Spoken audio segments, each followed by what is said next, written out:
So when it comes to choosing what business you're in, one of the big questions people have for themselves is, should I follow the money or should I follow my purpose and my meaning and my passions in life? And, it's a very hard question for a lot of people to answer, but it's an easy question for me to answer because I can only answer from my experience. Whose experience? Just mine.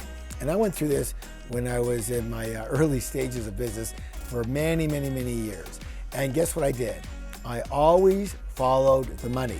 I was really, really great, I would say, people would say, at knowing the trends, knowing what the hot businesses were, what's up and coming, what's gonna work, what businesses are working right now that I could jump into.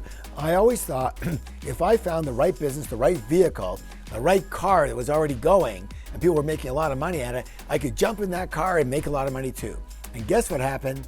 I was broke. I was broke for more than 10 years using that strategy.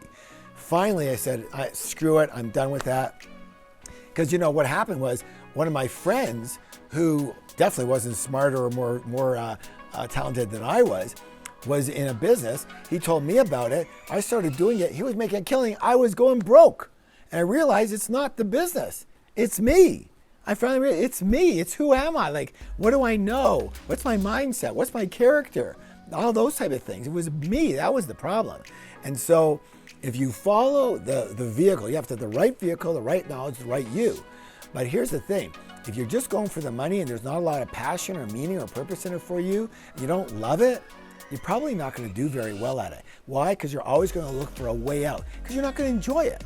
And you know what? When you don't enjoy something, you don't want to put energy and focus and time into it, you don't make a lot of money at it.